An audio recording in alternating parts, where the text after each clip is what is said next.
The side panels and tank have now been given their first coat of black. Although I put this on heavy, I treat it more as a key coat to rub back to a nice flat surface ready for the second coat. So if I break through, it's not the end of the world.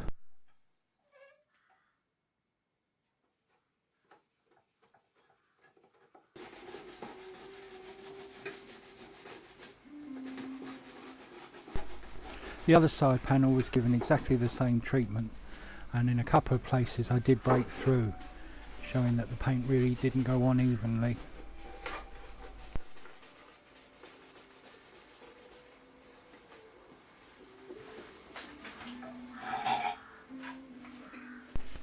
The little tabletop was then swapped out for my tank mounting.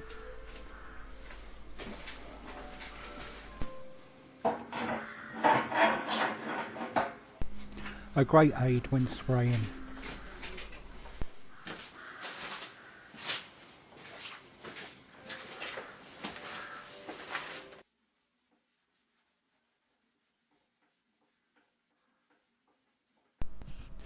And again, the tank was given the same treatment.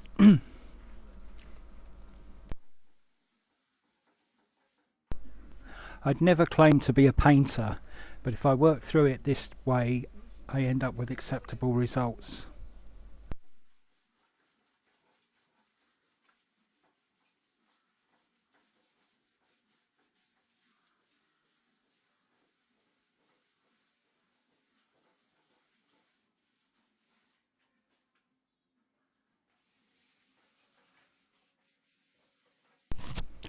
The next step now will be to rub this back until I'm happy and then leave it for a couple of days before it gets its next coat. It will then be given 3 coats with a flash time in between.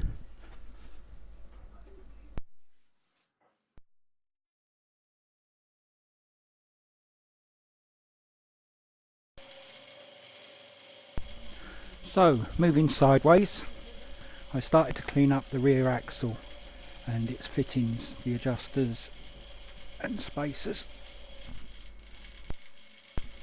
These are unplated and so only need the surface rust removed.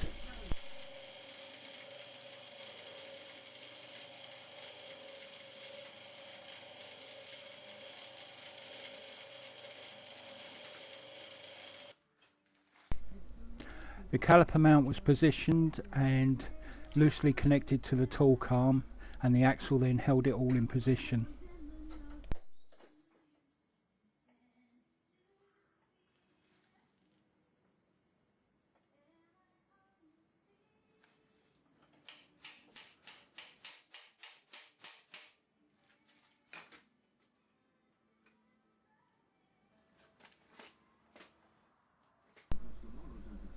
The torque arm was then bolted into place.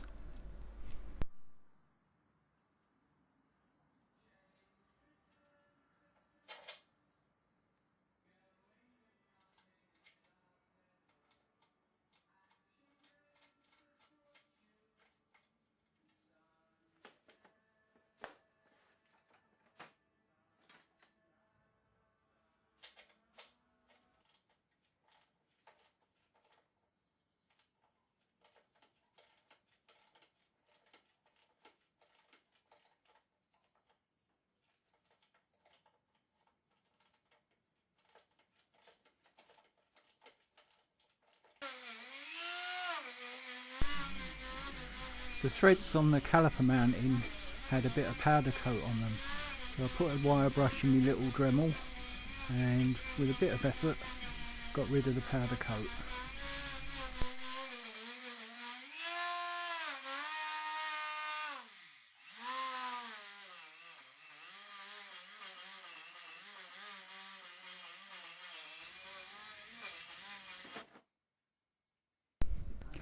The calipers then slipped on loosely and the surface rust removed again with the little Dremel and wire brush.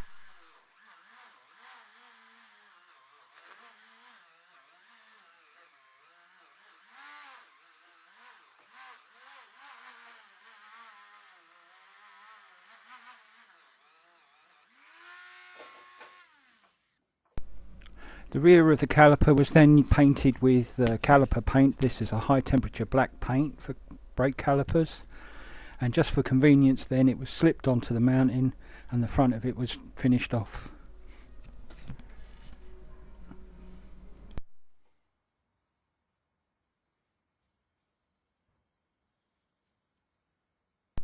I know there's a chrome cover goes over this, but it's still better than a glimpse of rusty metal underneath.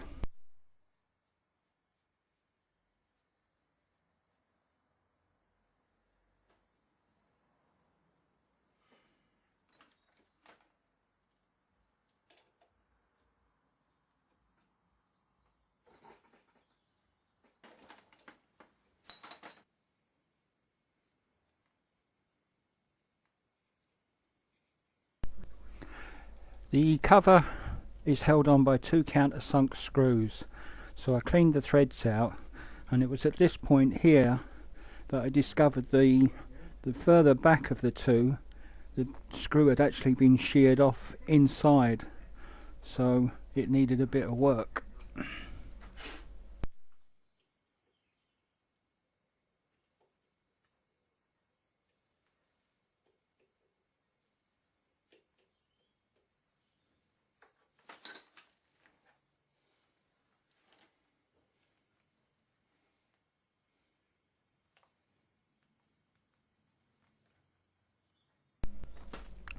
So I had the bright spark idea. I thought if I put the cover on, I could use the countersink in the cover to locate my centre punch on the broken bolt.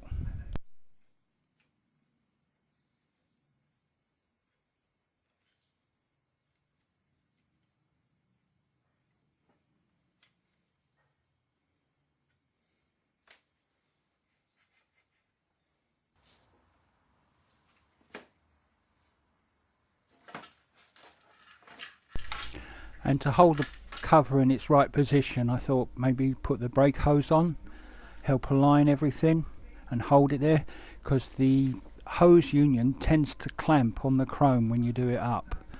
So new copper washers were fitted, and voila, the centre punch centred up nicely. Here you can see me drilling out the remains of the stud. I then cut a thread and screwed the cover into place. Brake hose was a bit dirty, but perfectly serviceable, so I gave it a bit of a clean with carb cleaner and a plastic brush.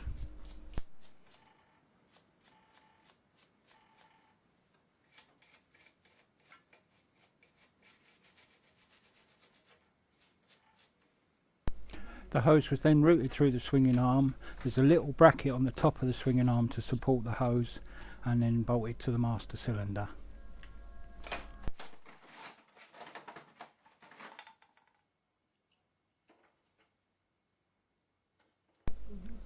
There you go, that's it for now. Thanks for watching.